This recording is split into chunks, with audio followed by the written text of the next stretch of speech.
भगवद्गीता अध्याय 1 श्लोक 7 अस्माक तु विशिष्टा ये तानिबोध द्विजोत्तम नायकामं सैन्यस्य संज्ञार्थ तांब्रवीमिते। अनुवाद हे द्विजोत्तम श्रेष्ठ ब्राह्मण, आता माझ्या सैन्यातील प्रमुख वीरांविषयी जाणून घे। मी तुला माझ्या सैन्यातील मुख्य सेनानायक सांगतो। या श्लोकातील शिकवण 1. सेनापतींची ओळख। दुर्योधन आपल्या सैन्यातील प्रमुख योद्ध्यांची ओळख सांगत आहे, ज्यामुळे नेतृत्व आणि रणनीती महत्त्वाची असते हे लक्षात येते। 2.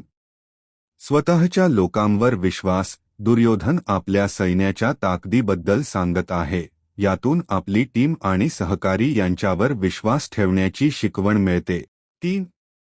रणनीती आणि नियोजन। युद्धात यशस्वी होण्यासाठी कोणते प्रमुख योद्धा आहे हे जाणून घेणे आवश्यक असते, हे यातून शिकायला मिळते। 4.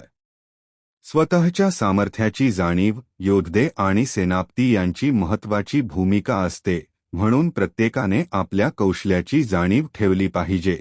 निष्कर्ष हा श्लोक नेतृत्व, टीम व्यवस्थापन आणि रणनीती यांचा महत्त्वाचा धडा शिकवतो। आपली ताकद ओळखून आणि योग्य नियोजन करून यश मिळवता येते। धन्यवाद। व्हिडिओ आवडली असेल तर शेअर आणि सबस्क्राइब करा।